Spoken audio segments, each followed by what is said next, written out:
Hello, everyone. Welcome back to I See What You're Saying, the Disciplined Listening Podcast. I'm Michael Reddington, and today it is my pleasure to welcome our next guests, retired detectives and former partners while on the job, Tom McGreal and Joanne Ryan. And they are joining us today to talk about not just how they were so successful with investigations and interviewers, but what made their partnership so successful as well. Because one way or another, we all have communication partners at home and in our jobs, and there's so much from their experience that we can learn as well. Tom is a retired detective with Chicago Police, where his assignments included, but are not limited to, the homicide, gang crimes, and special operations units. After retiring from Chicago PD, he went over to the state's attorney's office, where he was assigned to the post-conviction and complex prosecution units. Tom has been a student of interview and interrogation for his entire career and has taught innumerable interviewing and investigation classes himself. Joanne is also a retired detective and investigator. She worked 10 years in the probation office for Cook County, Illinois, before moving over to the state's attorney's office and being partnered up with Tom in the post-conviction and complex prosecution units. She also worked in the human trafficking unit as well. Both Tom and Joanne are certified forensic interviewers. Both are students of their craft and have so many amazing examples to share with us today. Really, what we're going to focus a lot of this conversation around is what made their partnership so successful and how can we apply those lessons to our business and personal lives as well. So they'll talk about the importance of shared values. They'll also talk about the importance of capitalizing on their different perspectives.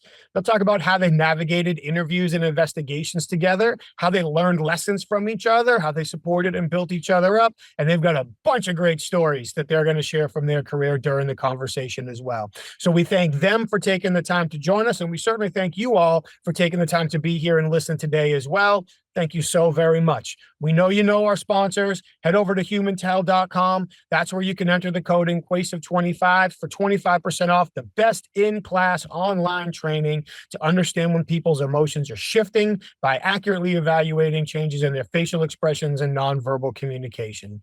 For the professional interviewers, please head over to certifiedinterviewer.com. That's where you can learn more about the International Association of Interviewers. That's also where you can learn more about how you can obtain your certified forensic interviewer designation. And please, while you're online, head over to inquasive.com to learn more about the programs our clients ask us to customize and facilitate for their senior leaders, sales teams, and HR teams to teach them how to obtain the everyday confessions that are hiding in all of their conversations. Thank you once again for being here for another week and another great conversation. So without further ado, I introduce to you, Tom and Joanne. Joanne, you have to Good morning, help me. Tom and Joanne. It is so great to see you both. I really appreciate you taking the time to be here this morning. How are you doing? Very good. Thanks for inviting us. We appreciate it. It's a new experience for the two of us. Yep, all good on this end, Mike, and good to see you, Tom. You too. Well, I really appreciate you guys being here. I am honestly excited for this conversation. I think a lot of times when we think about communication, we think about who we have to communicate with, and those can be professional relationships, which I feel like people often think like senior subordinate type relationships. We can be at home with our families, everything in between. But you two worked as partners in law enforcement together. And I have had the privilege to get to know you both over the years. And Tom, you and I worked together for several years. And having conversations with you both over the years, I'm really thankful to have the opportunity to dive in and not just learn more about how you work together and Joanne, how you managed to work with Tom, but I'm really, really excited to share with everybody else what makes it really work? It's not just a TV show, it's not drama, but every day out there, how do partners really work together to resolve investigations, get the truth, support each other, the whole piece. So before I just rant about how happy I am to talk to you both for another hour, Tom, if you don't mind getting us started, I know it's been a few years since you've worked together, but could you walk us through your partnership? And then Joanne, I'll obviously ask you to chime in as well, but how you work together to the degree that you can share the types of cases you worked on, and then we'll take the conversation from there. I'd be glad to, Mike. Thanks for asking. Prior to working with the state's attorney's office, that's where Joanne and I worked together.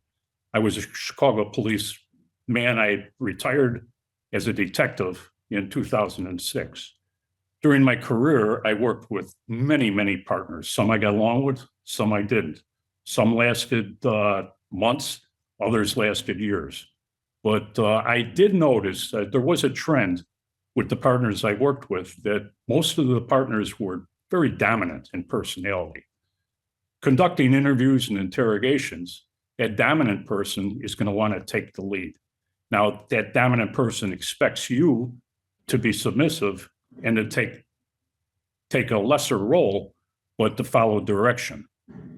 This presents a problem, and which sometimes you could see it with other partners when you find two dominant persons and they're both fighting for airtime and they're talking over each other. They're missing the responses to the questions asked. Sometimes they assume guilt. Both parties assume guilt, and it just doesn't make for a real productive interview or interrogation. So I was fortunate. I did work, especially after I made detective, with a lot of very knowledgeable police detectives, and I learned a lot. But also, they were about 10 years older than me. Every unit I ever worked in, there was about a 10-year difference, so naturally, they would be leading the interviews, investigative interviews. I left the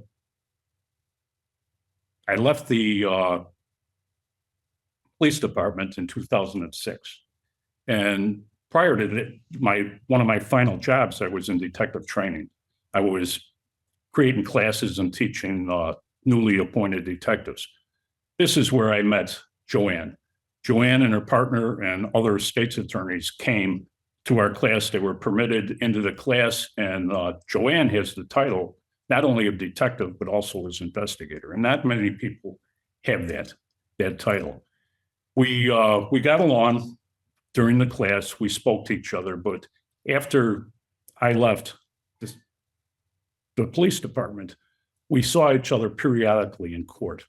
Joanne and her former partner were in the hallways as we're going from courtroom to courtroom or to our assignments, and we spoke and we got along. When I was assigned to the state's attorney's office, my original assignment was in general. It's a general assignment where you work for the state's attorneys. You do, they tell you they might want subpoenas served, they might want people located, whatever they need for their court cases, that was my assignment for the day. Probably in January, towards the end of January in 2007, I was assigned to the post-conviction unit. Joanne was also in that unit with her partner. Her partner was getting promoted and leaving. That's a big reason why a lot of partnerships end, is because one gets promoted, the other doesn't stand in the way of promotion, and their life continues, but it's just a different assignment. Joanne and I were working on a specific case at the time, and a post-conviction case, and we needed assistance on certain calls. So Joanne agreed to go with me on one assignment, which she will laughingly tell you that she thought I knew the whole city, but I really didn't. That anything north of Madison Street, I had to pull out my police book and look up the streets. But we got along fine, and we decided to work together as partners. Now, in the state's attorney's office, it's not unusual to have partnerships, but there isn't a lot of partners. But we were very successful. We were very successful in our cases, and that's kind of went on from that point. That's awesome. I appreciate you cluing us into how the initial relationship was established and how you started working together. Obviously, I would love to dive in and ask a little bit more about how you learned the city, what you didn't know. But Joanne, let me kick it over to you for a second, because it sounds like, and we know each other a little bit, so hopefully if I make a joke, it's not too far out of turn, but it sounds like you worked so hard that your first partner got promoted. Yeah. And then as a reward / punishment, you got stuck with Tom. With Tom, yes, who doesn't know the North Side. So Yeah. I'm curious, when you guys worked that first case together, what was your initial thought or response to working with Tom? Because I'm sure, like in any relationship in life, when you're used to working with somebody, there's patterns that are established. And then when those Right. patterns are gone and you establish new patterns, what was it like as you and Tom started working together? So my partner, we were partners. I had a female partner, and we were partner for a few years in the post-conviction unit, which is a unit that reinvestigates old cases. Most of the times people would have actual innocence claims. So there was a lot of interviewing in this unit. So my previous partner, she was actually going on, it was a promotion, but she was going on to like another extensive training. And so meeting Tom, so we had a history, we met in the academy. And so when he and I partnered up on that day, I'm like, he's so tall, he's just intimidating. I mean, he's a big teddy bear, but he's intimidating if you don't know him. And so we partnered up to go on the North Side to find someone. And I think we both just made assumptions about each other. I'm like, oh, he's this, big city detective, retired. He must know everything about Chicago, because I'm originally from New York. So I didn't have the luxury. I came to Chicago after college, so I didn't have the luxury of knowing the streets. But I learned, I was a probation officer previously and then as an investigator. So on this particular day, we took the assignment, got in the car, and I think Tom was driving that day. And I just assumed he's driving, he knows where we're going. And he assumed I'm young, I should know the city. So we just made those assumptions and we kind of laughed about it. I think we found our person. And just the other day, Tom and I were talking about our first assignment together, and he remembered that it was on my son's birthday. And I was like, wow, Tom, you've good memory, because that usually doesn't happen, especially when we were working together, in a funny way. So that was really nice that he remembered. And he said, I remember you saying you can't work late. It's your son's birthday. You have to get home. And we finished our assignment. We found our person. And I think it was a great start. Just really funny with the assumptions being made. And we took it from there. And this was a case that we worked on for a really long time. And we have a lot of stories related to this case. And it's probably one of the only cases that we worked on that we truly believe the person that was incarcerated was actually innocent. And he was released. And I can say that in my career, I never worked on a case that somebody was released that I actually felt they were the wrong person that was incarcerated. Many reasons for that. Sometimes people get released because maybe there was a technical issue, but the actual innocence, very hard to come across. And these types of cases, there are a lot of interviews, and you really have to have an open mind. And I think what worked for Tom and I was that we have the same value system. We had pretty similar experiences growing up, meaning the same type of experiences where my father was a fireman, his father was a police officer, big Irish Catholic families. So I think that helped us in our ethics and our morals in investigating these cases. However, Tom and I, yes, there is a generational difference. I'm a lot younger. So we had very different perspectives on things, and I think that helped. So having the foundation that was similar, I think, was really important to our success as partners, as friends, as colleagues, and as investigators. And then our differences with our ages and our point of view. Because I think we would be considered generationally like in different categories. You know how they have boomers, Gen X? I think we would be. And as Tom said, he worked with a lot of older people before. And this was his first time working maybe with somebody younger and a female. Like, I'm not sure, Tom, we talked about it. You might have had a couple of female partners, but I don't know for any length of time. And I really only had female partners at the state's attorney's office. You went out with different investigators, and but working in an office and working out on the street, it's a different level. You need that level of comfort that this person has your back. This person, will take a bullet for you, and vice versa. And also, too, not put you in a situation, like I said earlier, about compromising your morals or your ethics. And that was really, really important. And so we didn't agree on everything, but we challenged each other and we respected each other. And one of the things that Tom told me, which always sat with me, and I don't know if he learned it at Chicago or when he was teaching, was about setting your ego aside and putting the mission of the case first and each other. And that really, really helped our partnership, because it was nice when you got acknowledged when you did something. But that wasn't the goal. The goal was that we wanted to find the people that we were told to locate. We wanted them to talk to us. Of course, we wanted the truth.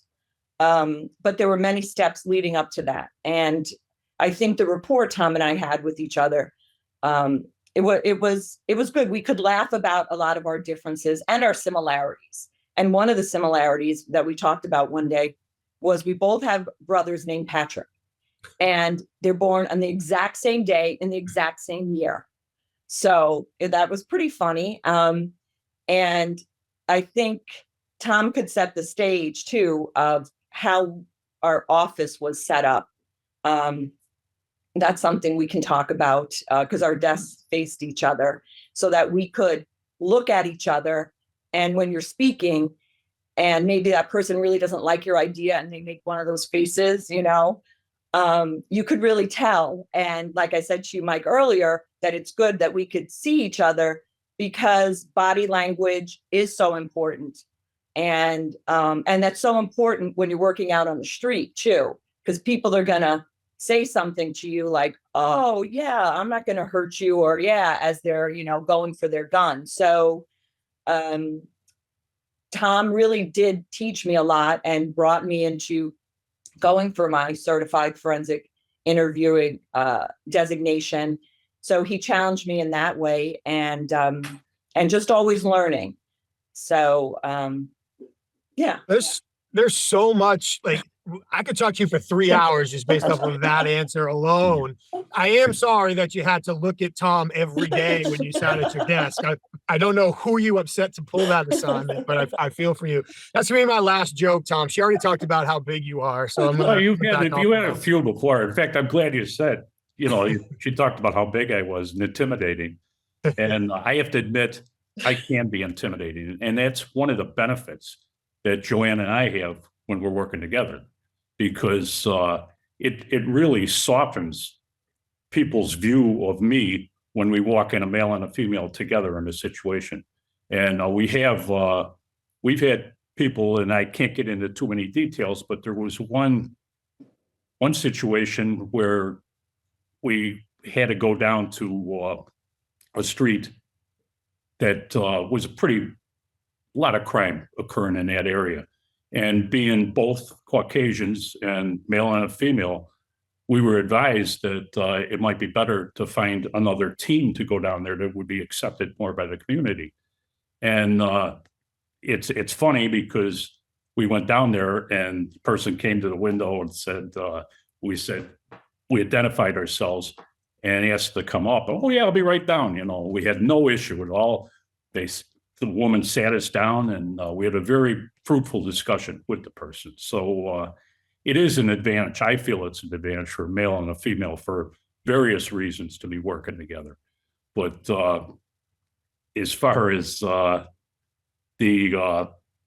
intimidation factor, and I do recall when I worked for Wicklander and Zalowski that they had a person there that makes me look like his little brother when I'm standing next to him. And I'm sure you recall Brett.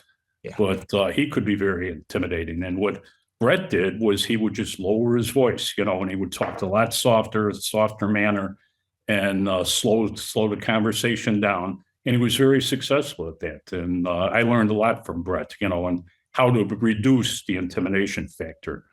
But it's funny to hear somebody refer to you and Brett as potentially intimidating. You're both big guys for sure. And we've had Brett on, and Brett's a very close friend of mine. But you're two of the nicest guys I've ever met in my entire life by a landslide. So to even think about either one of you outside of your, physical size being intimidating, I just think is hysterical.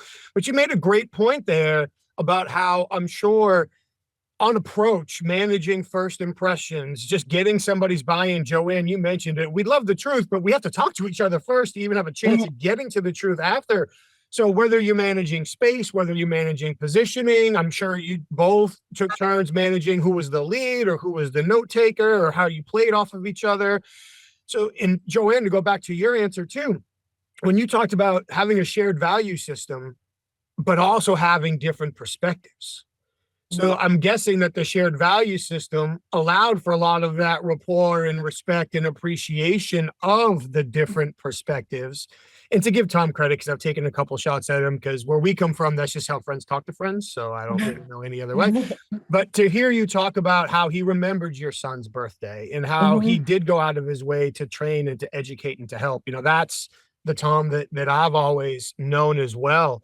Joanne, you talked about that first case that you both worked together where you worked really hard for a long time. There was a lot of interviewing involved, and essentially, if I heard it right, was able to prove that somebody was innocent and should no longer be incarcerated. And I do want to call that out because that's one of the reasons, Tom, why I'm so proud of the group that you and I worked with together, because that's a group that really prioritizes the truth over all else. And if a mistake has been made, let's make it right. If somebody is innocent, let's get them out of the investigation. It's not about necessarily confirming guilt or closing cases. It's about learning the truth first and foremost. So, Joanne, to kick it back to you for a second, and I'm sure there's details you can't share, and I certainly wouldn't ask for any of those. But you mentioned keeping an open mind. So with all of the interviews that you both did in that specific case, how did you work together to keep an open mind, as I'm sure details and understanding was changing in real time throughout the interview process? Yes. And you're right. There was a lot of people on the other side being like, okay, this person isn't innocent. Everything pointed to them, all of those type of things. But you kind of had to, like an onion, peel things back. And a lot of these cases, again, too, were much older. They were, 10, 15, 20 years old when you're going back to reinvestigate some of these cases. And things were done differently then. And, but in leading up to going to interview people, like you said, say Tom's stature or different things, Tom and I would always get together. Like I said, our desks faced each other, and whoever we needed to interview that day, we would look at who the person was and try to know as much as we could about them, about what they said, maybe their relationship with the police. We would look at maybe gender and different other factors, cultural factors, to see who would better be the person to initially be the lead on that. And not that that always worked, because there could have been a time where I said, okay, based on all these factors, how about I conduct the interview and you're the note taker? I'll be the lead on it because it looks like I can develop rapport quicker. And, rapport might already be there. Like sometimes, okay, I like to get my nails done. And sometimes there are some women, they like to get their nails done too. And we're going to talk to a witness and I may comment on their nails, and that's just like an instant rapport. Sometimes with women, I hate to say that, you might compliment their hair, different things. So Tom and I would discuss that and then prepare for the interview, the meat of the interview. And we would schedule it for that way. However, sometimes the person didn't like me. I broke rapport or something just happened. And I had to put my ego to the side and think about what would best get this person to open up, to feel comfortable and speak with us at least. And Tom and I, again, would speak about in our preparation, if that happens, we didn't do it obviously where I would say, oh, I know you don't like me, so talk to my partner. It would be a little more subtle where we could pick up that from each other. And then Tom, like, throw in something and kind of see if rapport could be built back up. And that went seamless. So, and that was for all the types of cases that we did. And we did work on some pretty serious murder cases, not just post-conviction cases where you're reinvestigating, but also cases that were in the system that were very serious, usually double homicides, quadruple homicides, that they were having difficulty finding witnesses. Because sometimes when a case starts out, it could be in 2000, and by the time it's going to trial, it's in 2005. And a lot of those witnesses are in the wind. And Tom and I worked on a case, quadruple murder, and one of their main witnesses, maybe 6 months before trial, was in the wind. And Tom and I were given that challenge, and it was a challenge. We crossed state lines to find this person. And I know I'm veering off to a totally different case here. You're asking me, but that's kind of sometimes my mind works. And Tom even said that to me, like, I'll start up this way, go this way, but I usually bring it back, usually. So, but just kind of throwing out there about partnerships where we would have to be flexible. Here you're working on a 20-year-old case, and they were all very serious cases, all murder cases. And then bring it up to speed on like here and now and how things are done now. So we had to be flexible. And again, that respect and cooperation. And we always love to learn. So if there was a class about something and we were working on something, we would reach out and be like, okay, we took some of those false confession classes, read different books, like the training. And we're just always seeking to challenge each other.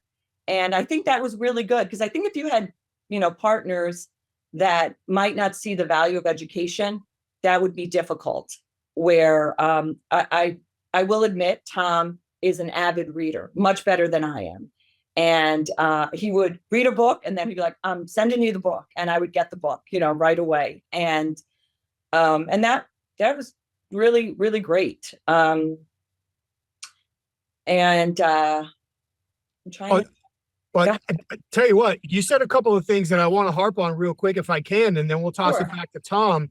One of the things that I love that I heard you say is when you both were, and I know it's one example and there were lots of other considerations, but when you were talking about selecting who the lead interviewer would be, one of the main considerations was who may have the best chance at building rapport.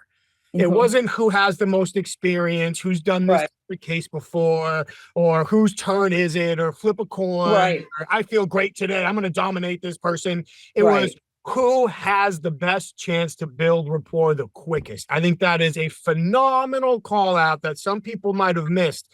And it doesn't matter if it's an investigation, if it's a job candidate interview, if it's resolving workplace conflict, if you're trying to determine which business development associate is going to lead a conversation with a new customer. Who has the opportunity to establish rapport the quickest is a very important consideration. I love hearing that. And I also want to illustrate for people that might not pick up on it, the difficulty of conducting interviews in cases that are 5 to 20 years old. I don't have that experience. Tom, when we worked together, it wasn't uncommon for me to get cases that were 3 months old, 6 months old, a year old, maybe something like that. And that wasn't fun. But now to get into multiple homicides that are 5 to 15 years ago, maybe longer, and you factor in memory changes, you factor in just the sheer time, people's motivations to talk or not talk, how relationship dynamics changed along the way. The level of difficulty in those interviews is substantial. So which Tom leads me to a memory that I have, and I'm sure it's a different case entirely, so we don't need to get into detailed cases, but just to highlight it, I remember you and I were talking once, and you were talking to me, we were talking about the cognitive interview, and you were telling me how somewhere along the way you helped resolve a homicide investigation because you were talking to somebody who claimed to be a witness, and you very patiently took their whole story and then asked them to draw a picture of where they were standing versus where the homicide occurred. And then how they drew it, literally like the stairwell or whatever it was in the building. I don't remember all the details, but it would have been physically impossible for them to see what they saw, what they said they saw, had they been standing where they were in the picture, which led you to determine that you actually had the suspect. And so to highlight like that level of detail orientation and that level of strategy and the types of cases you both were working, I think it's very important for the listeners to understand. So Tom, to kick it back to you, as you and Joanne were tracking people down, and I'm apparently asking each other for directions as you were going through Chicago, depending on who knew where who was. We got GPS after that. Nice. The Garmin when it first came out, something like that. They're great. I still use it. Nice. When you were first like chasing these people down, how did you work to build rapport and help people get comfortable telling the truth in a lot of these cases that were so old?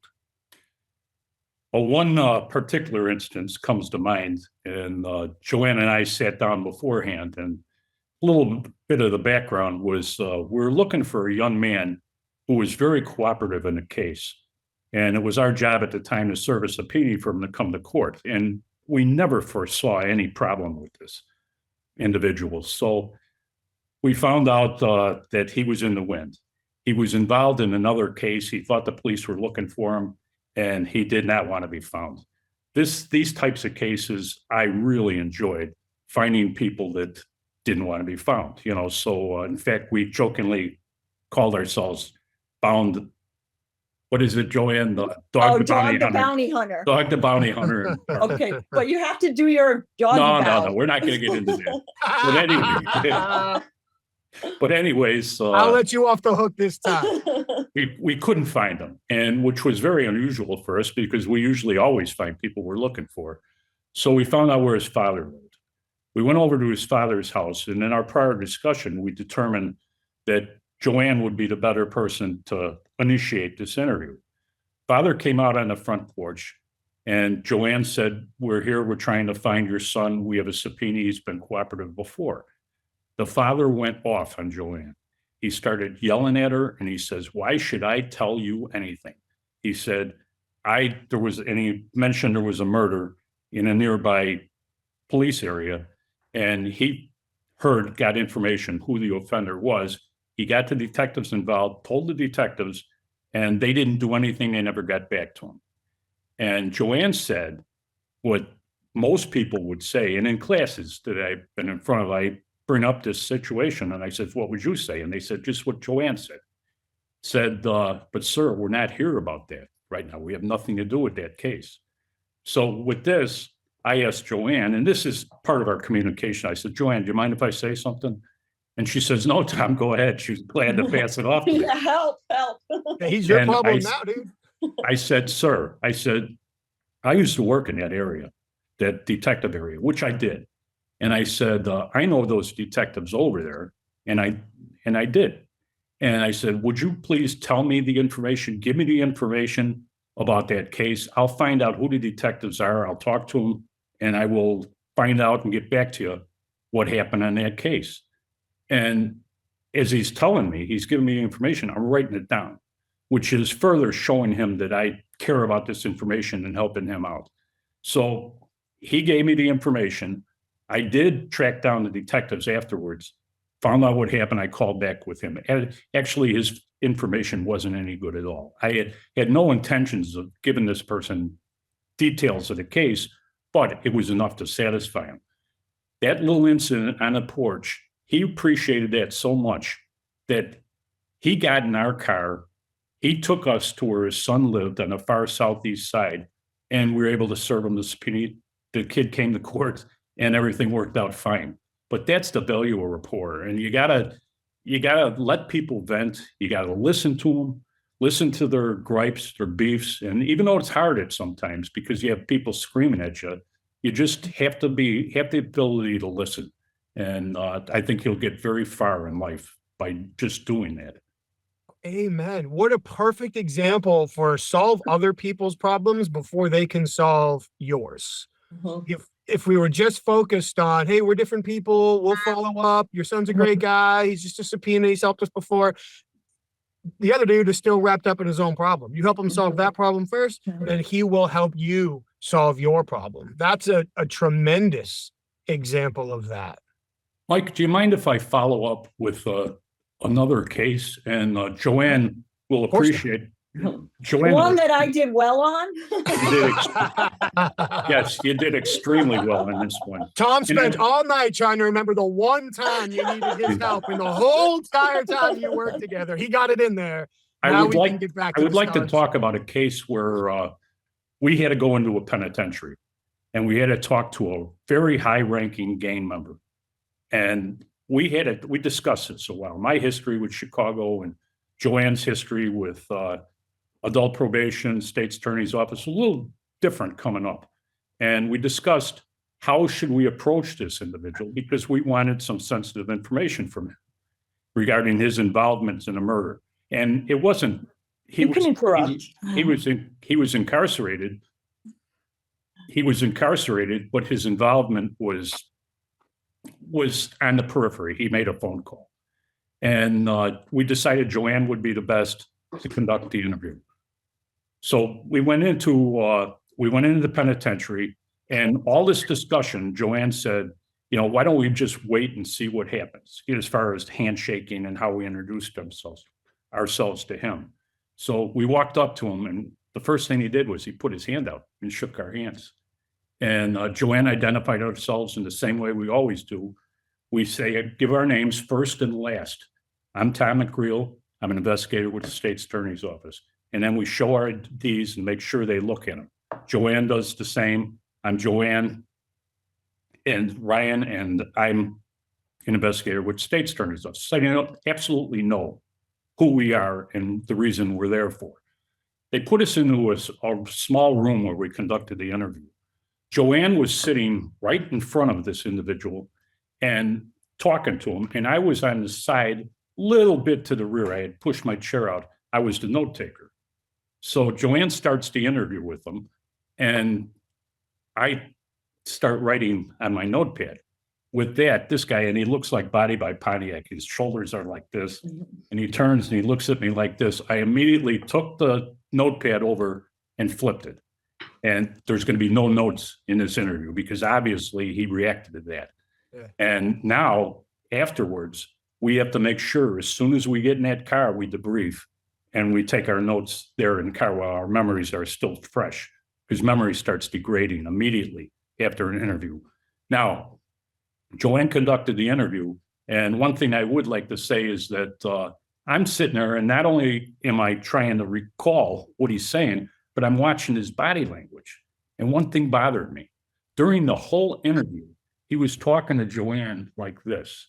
And the prevailing theory at the time was that the people are covering their mouth. They're trying to keep the words in. They don't want to say what they're saying. Mm-hmm. I don't believe that, but there are different reasons for why would a person cover their mouth. And one of the reasons would be they're lying. They don't want to let the words out of their mouth. Another reason would be they might have bad breath. And Joanne cleared that up. She said, no, he had bad teeth. And his teeth were terrible. And he was covering his mouth. It's braces would be another reason. A person with braces would cover their mouth because they're embarrassed, but Joanne spotted that right away and cleared it up. And it was a very successful interview, which we learned a lot of lessons out of it. That's awesome. And I love the little illustrations that are so important in all of these stories. You had plans going in, but you weren't necessarily married to one or the other. We've got a couple good options. Let's see how the introduction goes. And then based on that, we'll move. So you moved. Tom, in real time, you were like, oh, no notes today. But you and I have met plenty of investigators that wouldn't have done that. My job is to take notes. I'm taking notes. The notes are important. And that could have fractured the entire interview and you may have got nothing else out of them. So a great pivot, a great recognition there. And Joanne, I love not only that we used an example where you were quite successful this time. So Thank you, Tom. glad we got that out there, but also the contextual awareness with the body language. And I'm sure we probably feel similarly, but when we're evaluating somebody's nonverbal communication, even verbal, the context of the situation is the most important thing. Like one behavior doesn't always mean one or the other. He's covering his mouth because he's got busted teeth and he's sitting right across from a woman. He's probably self-conscious about that. My wife and I were laughing. We met with our son's teachers before school started this year. We went out to lunch first and she dripped salad dressing on her shirt. She's going to be so mad that I brought this up, by the way. I'm sorry, Brooke. So when we went in to meet with the teachers, she sat with her handbag on her lap and her arms around her handbag. And I'm laughing that how many people are looking at that thinking, well, she's very defensive and standoffish. No, she's embarrassed. She doesn't want you to see the salad dressing on her blouse the very first time you meet her. So having that contextual awareness is so very important. You guys have given a couple examples on being able to pivot during interviews as you were working back and forth. Was there ever a time where one of you, and I'm going to assume, Joanne, that you were the one that did this, that one of you realized that maybe the other interviewer was so focused that a door had opened and they just missed it? Maybe a word choice was used or a behavior changed or a detail dropped. And because as interviewers, we get so focused. Was there ever a situation where, Joanne, maybe you had to jump in at some point because Tom might have been so focused he missed the detail, where you were able to not only get the truth, but help, and I mean this in the most sincere way, help Tom like protect his self-image as the interviewer. So you're not compromising one interviewer's credibility in order to get the truth from the subject? That's a really good question. Nothing jumps out at me where that he was going down a wrong path, but there might have been occasions when we're in the car planning to go knock on a door and,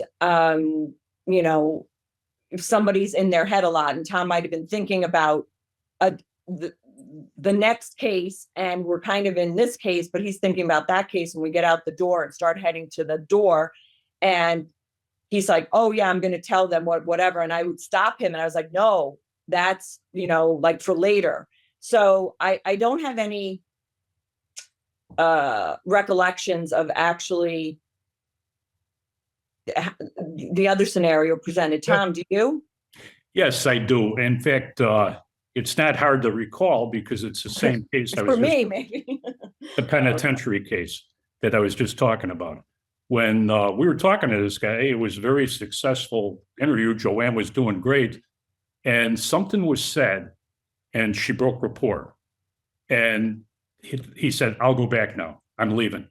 And with that, I picked up, and our transfers are seamless. And like most partners, you get to know what that other person is going to do or what's going on in their minds at the time, and Joanne just thought the interview was over. And I brought up a topic. I said, do you think we just dropped out of the sky? Aren't you wondering all why we're here or how we came to be here? And he said, no, why? Why are you here? How'd you get here? And I brought up a name of another detective who is very influential on the police department, very well respected by detectives and criminals also. And his face immediately lit up. Oh, how's he doing? And what's going on with him? And I said, well, we were talking about this case, and he said, you had a lot of knowledge about different things going on in the area. And he took that as a compliment. He talked to us for 30 to 45 minutes after that, which he was all ready to go back at the time. And that's the power of a transfer, but a seamless transfer. And we do it all the time. And Joanne can tell you funny stories about me where somebody didn't like me and started directing my questions to Joanne. And Mhm. we're back to the ego thing. And I have no problem, transfer it over, especially if somebody doesn't like me. But it does bother me sometimes that somebody would. It did bother you. It did. We met this woman out on her lawn, and she had a bad experience with the police. And Tom, again, with like his stature, and he was trying to talk to her, and she was not having it. But she turned to me, and we were talking. And then later we got back to the office, and Tom was like, she didn't talk to me. She didn't, whatever. And I was like, Tom, that happens all the time, especially as a female in law enforcement, not so much on the street, but sometimes it was with the attorneys, that sometimes Tom had such a history coming from Chicago that he already had a well-established credibility. And although I worked in the same building at 26 in California as a probation officer, I didn't have the same relationships with state's attorneys at that time. And there was an instance that Tom and I were working on a case. It was a very important case, that quadruple murder. And the state's attorney sent over some paperwork and said, I want to have a meeting later. And Tom was engrossed in something else. So I said, I'll read everything and I'll give you the Cliff Note version. And he's like, okay. So I read everything. I'm like, okay, ready for this meeting. Tom was at his desk and he looks up, and I said, okay, here's the deal. Here's the guy, blah, blah, blah, blah, blah, blah. Tom's like, okay. We go into the meeting, and the state's attorney, how like three people can be standing together, say like a triangle. Well, the state's attorney totally just faces Tom, like I'm not even there, starts talking about the case, talking about who we need to find and everything. And Tom is like, yes, okay, we're going to get him. Yes, I'm off to the side. I'm like, okay, just listening. And it goes on for a little while, and I'm patient. We walk out of the state's attorney's office, and it was a very unusual name of the person we had to find. I'll say Plato. Okay. We walk out of the state's attorney's office. As soon as we get out of the office, the door closed. Tom turns to me and goes, who the is Plato? And I was like, okay, here's such a, it's describing itself, where I did a lot of the background work, fed it to Tom. Doesn't matter. The perception for some people would be that Tom's always the lead. Tom always knows more. He was, the detective. He has the credibility. And in the beginning, it was easier for me to handle situations like that because I did have a lot more to learn, and I was okay with that. But then later on, I made my own credibility, and you have to start somewhere and stuff. And I wasn't angry at Tom that the state's attorney did that. But it made me like aware of how things are. And I think it's good to kind of know your environment, and especially at the state's attorney's office, there's many more female prosecutors, but there's very few female investigators. So, just that whole perception with a man and woman team. And I'm saying that this might have been 10 years ago, maybe 10, even 15 years ago. Maybe, yeah, like when we initially 12 years ago. Yeah, it was 12. around 12. Yeah. Yeah. So 2012. I think things have changed. But that was one thing that, with different things in partnerships and stuff. And that was kind of funny and Tom played along like he knew. He was like, oh, yeah, yeah. And I thought he did, because I thought he actually listened to me. But obviously, he was just deer in the headlights to me, like, okay.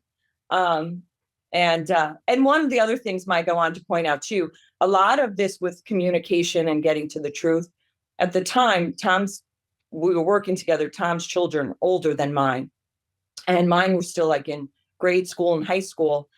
And so much of this material would relate to parenting and talking to your kids and all the different classes we went to and things like that. And my one daughter, who's older than my son, would call me Ninja Mom, because, you would figure out everything. And she would tell my son, well, don't look at her, or don't, just funny things. And a lot of that I learned through going to classes.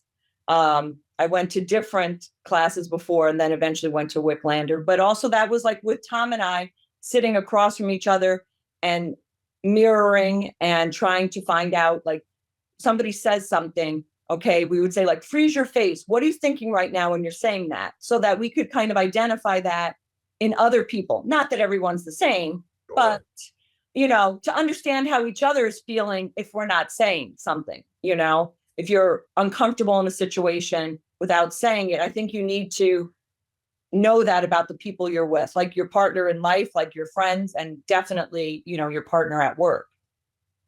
That's spectacular. Freeze your face. What are you thinking right now? I can just picture the first time one of you said to the other, freeze your face. Wait, Right. what? And we But were that in a is- cubicle. We were in a cubicle, Mike, where there were other investigators who thought we were nuts. They were like, oh my gosh, but it was funny. But it works because now you're developing a level of skills that not only transitions to the interviews that you're conducting, because you're right, we're not the same, but you just get close. Like, as long as you're in the ballpark, I don't need to know word for word what you're thinking, but as long as I'm in the ballpark, I can work with that. But then also the ability to support each other.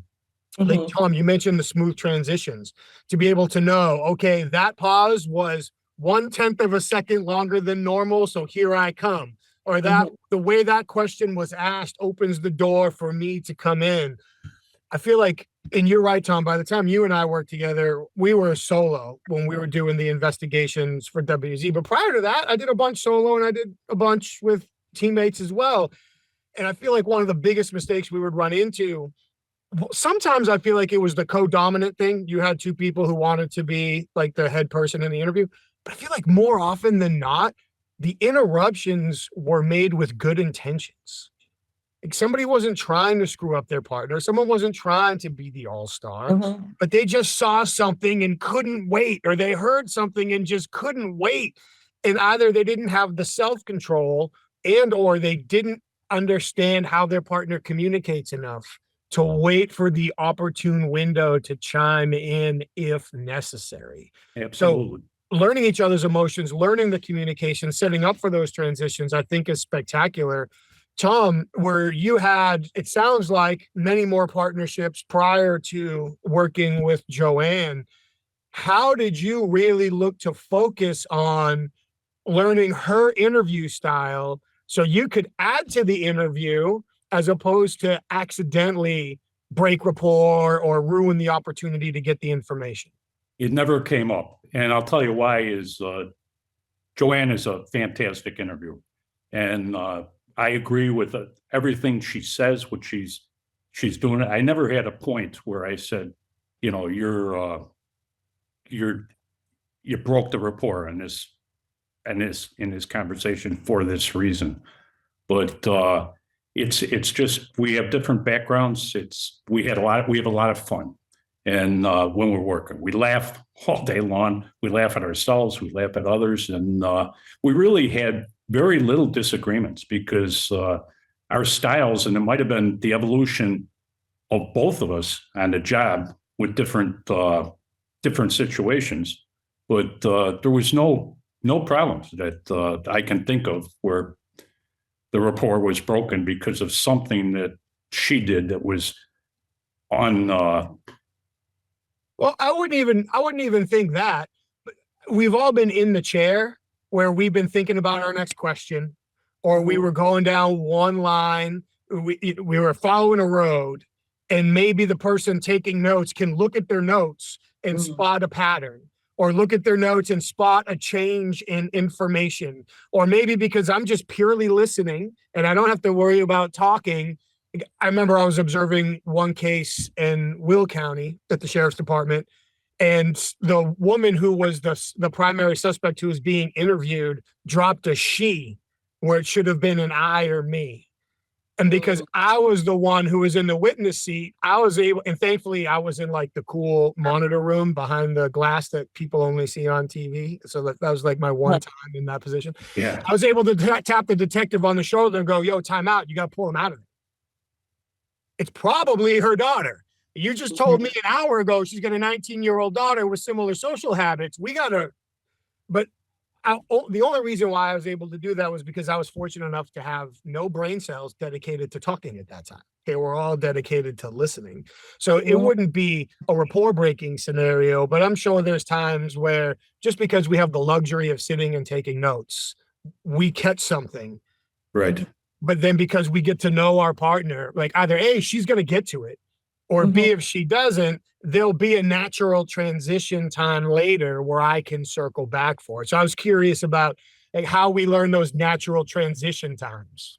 Well, Can I answer, Tom? Please. yes, go ahead. Can I answer? It's funny that you say that because if Tom's the note taker, he would, as he's taking notes, he would start to write down questions he thought I missed. And at the end of the interview, I would always say, Tom, is there anything you'd like to add? And either he would add something, but when we would debrief, he would show me a lot of times, oh, I had these questions, but you eventually got to them. So, I mean, that's one thing that I think that kind of answers your question to a degree. And I think if he felt he needed to interject at that time, he would. Like if it was something like you can't let the person kind of go way off topic and then trying to bring them back, it's harder. I think it's there's very few times where we would interrupt each other and we would do it in a nice way, like, oh, and almost sometimes like a little Columbo kind of way, like, oh, I'm sorry, could you rephrase that or something where it's not like, hey, you forgot to ask this. It was way more subtle. And I don't know if I explained that right. Do you want to add anything, Tom? No, I think that covers it. There's nothing that comes to mind right away. And that's a perfect illustration. By the way, we'll pause and let all the younger investigators go to YouTube and watch Columbo highlights for 30 seconds so they can get the reference. If they even know who Columbo is. I love it. But that's also a perfect illustration to both of your credit. You'd worked together long enough that there's trust. Maybe I would have asked a different question there, but my partner has a different routine. My partner takes a different road to get the same destination that I would. So I'm going to be patient. I'm going to note that question just in case for some reason I've got to come back to it. But I have the trust in my partner that in this case, she is going to work her way there and get it. So it shows proficiency, it shows trust. And then Tom, on your side, it shows the patience and the self-confidence not to need to jump into that interview. Like I have a perfectly capable partner in the driver's seat right now. Let's give her every opportunity to land this thing. And then if not, I'll jump in at the very end. And Joanne, I love that. Not that either one of you need me to say what I appreciate that you did, but at the end, do you have any questions? So as partners, if you know that's coming, then there's almost no need for me to interrupt because I know at the end, Joanne's going to say, do you have any questions? And that gives me my chance. That is the same strategy to, steal something that clearly you were doing far more effectively before me. But that's the same strategy that my wife and I use when we're negotiating on big purchases or when we have to go talk to teachers at school. Which one of us is going to go first and why? Okay, well, it's your ball until you turn around and hand it off. And then once you hand it off, would you have any questions? Did I miss anything? What haven't I thought about? Now the other one can come in. And it doesn't appear as strategic or pre-planned as it often is. It's just the natural handoff in the conversation. Earlier in different ways, kind of different stories. Tom, you mentioned sometimes how our feelings can get hurt a little bit if somebody doesn't want to talk to us. Doing the best we can. We're being respectful. We're being nice. You don't want to talk to me. I might be 6 foot 24 inches tall, but I'm still a really nice guy. And Joanne, you mentioned, and I know it was 15 years ago, but that doesn't take away, you're the one that did all the research. You're the one that is completely read in on the case, but yet the state's attorney is looking at Tom with a set of assumptions and not you, which no doubt hurts your feelings and creates an emotional experience, and rightfully so.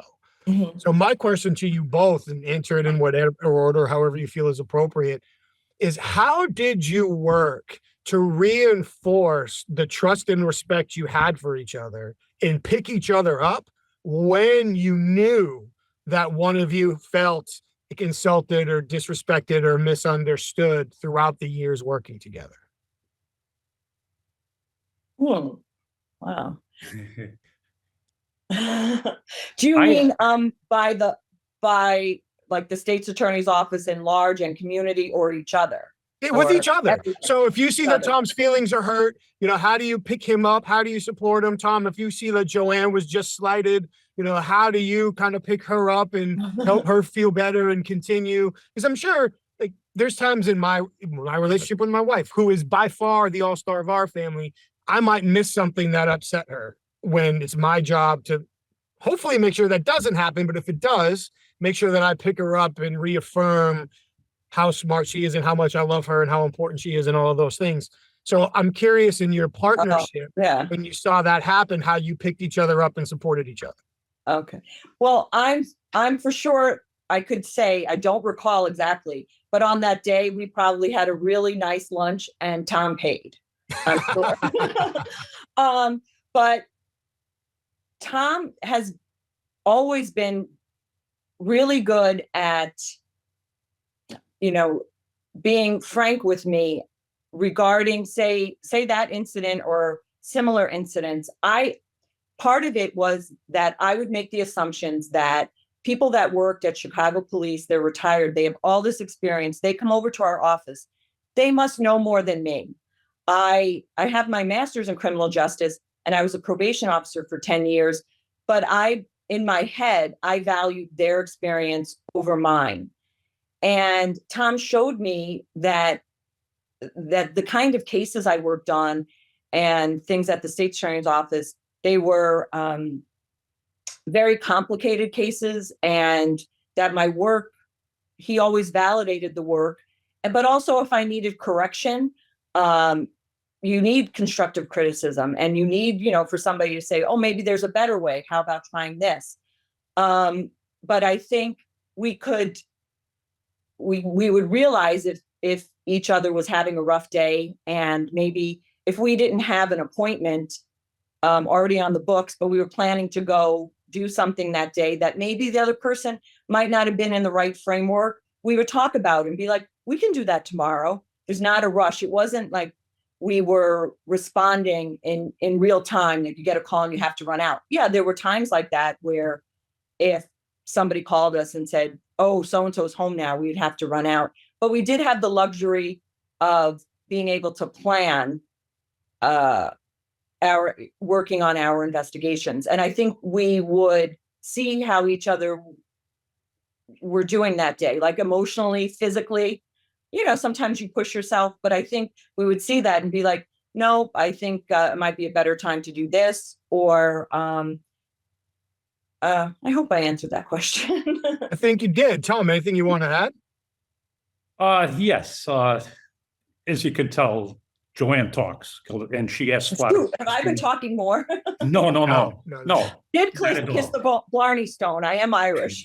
That's right. No, but we spent so many hours in the car. Sometimes we drove to Missouri once. We go downstate to penitentiaries to conduct interviews, and we talked in that car nonstop. And it was about any topic at all. And if somebody wasn't feeling good about something, we discussed that also. It's just that we, and another thing is, if one of us was emotionally involved with something that made us feel bad, when we're typing out maybe a text, we would run that text by each other. And because sometimes when you're texting emotionally, you're not thinking straight. And we both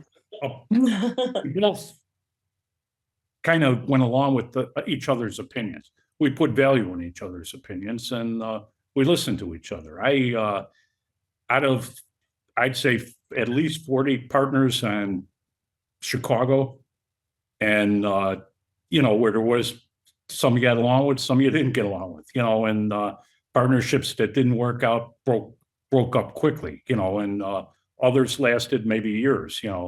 Joanne is the longest partner I've ever worked with. And I think it's because, as she described earlier, it's because our personalities are extremely similar and we believe in the same things. I can't think of any time where we had any type of a situation that would break us up, as far as partners go. And as you can see today, it's here 2025. I retired in 2014 and we're still friends. We still associate together. We go out with our spouses. We meet for dinner. We know each other's children. It's a great partnership, and most good partnerships, there are very few difficulties, and they remain not only partners but friends for years. So let's capitalize on that to bring this conversation home. Let's say that there are people listening, and I'm sure there are, who either have new work partnerships or could be soon finding themselves in new work partnerships, whether that's law enforcement, whether that's in business. That could take any form. It doesn't really make a difference. They're going to have to start working with somebody new. Tom, we'll start with you, and then Joanne, we'll go over to you.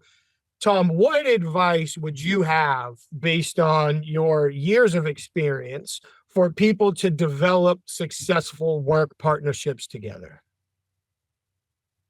You have to just respect each other. And if you brought up, if a day comes up where a person is down, sometimes you just have to leave them alone. It's let them work it out themselves. Other times you can talk it out.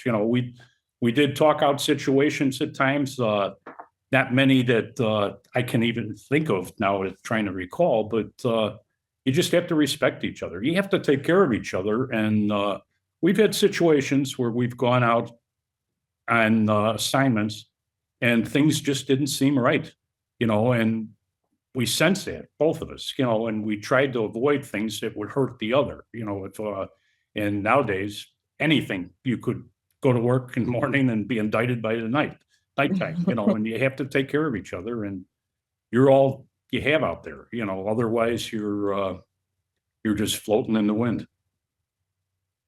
Joanne. Yeah.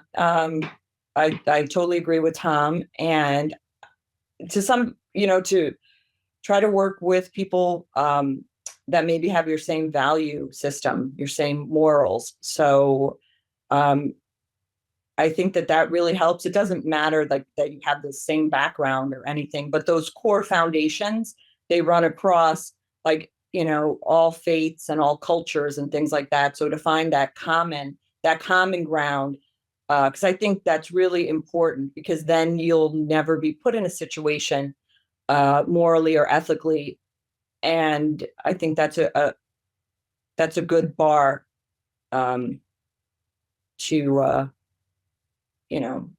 use. Yeah. I think that's a great way to put it. And as you've talked throughout the conversation, from respecting each other's opinions to capitalizing on shared backgrounds, and maybe it doesn't have to be as deeply shared, but just as human beings, we have different things that we share. Right. Capitalizing on that, giving each other space, respecting their opinions, giving each other feedback, but always focusing on what's the positive direction that we're working for together. What are the goals that we're trying to achieve together? And Tom, you said it best, just take care of each other. Take care of each other. Yes. And you have to both like to go out to lunch or breakfast or coffee, take your time. We did eat good. Yeah. Yes. Very important. And it sounds a little bit silly, but it is very important, because it's funny how sharing a meal changes the dynamics of the conversation in the relationship, from the setting of wherever you are to the food that you're eating and the expectations of the conversation. That's a really, really, really good point. So let's go out on that one. I think that's a great point. We'll use that to wrap it up. I can't thank you both enough for taking the time to be here today. Tom, I've known you for many years. Joanne, I've met you through Tom. I have the utmost respect for both of you as people, for the work that you have done. So thank you so much for all of your service and all that you've dedicated to your communities. I don't live in Illinois anymore, but out in Chicago and out in Illinois. Thank you for staying in touch. I really appreciate you having this conversation today.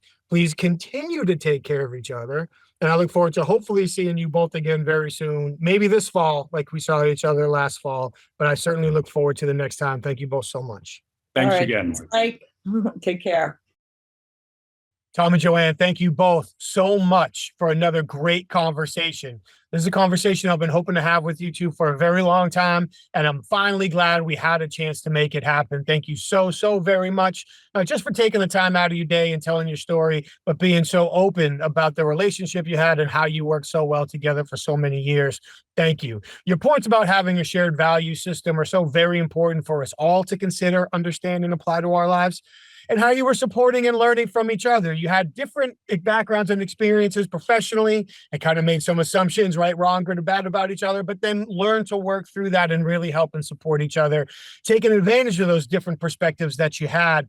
And I love how you talked about preparing for your interviews, and it's not who's going to get the confession, but it's who's got the best chance to build rapport with this person. That was a fantastic approach. I truly love and appreciate that. And thank you so much for the time you spent with us today. And I guess the real lesson learned is when in doubt, Tom buys lunch and everything's better after that. But thank you guys so much. And of course, thank you to everybody that took the time to listen to the conversation today. We truly appreciate you all being here. Thank you so very much. Before you head out, please take a second to like the show, share the show, subscribe to it so you know when the next one's coming out. Leave us your feedback so we know what you want to hear more and less of, so we can provide it for you. Thank you all so very much. And also, while you're online real quick, head over to our sponsors. Check out humantel.com for all you need to know about starting your education on identifying when people's emotions are changing through identifying shifts in their facial expressions and nonverbal communication. While you're there, enter the code INQUASIVE25 for 25% off the best-in-class online training at humantel.com. For the professional interviewers that just listened to a conversation largely about interviewing and investigating, head over to the International Association of Interviewers. All three of us, our members are over there. All three of us have our certified forensic interviewer designations. You can go over to certifiedinterviewer.com and learn more about how you can capitalize on the same opportunities. And while you're online, please check out inquasive.com to learn more about the programs that our clients ask us to customize and facilitate for their senior leaders, sales teams, and HR teams to teach them how to encourage people to share sensitive information under vulnerable circumstances in the face of consequences in all of our high-value daily conversations. Thank you all again for being here this week. We really appreciate it. Stay safe, take care of each other, and we'll see you next time.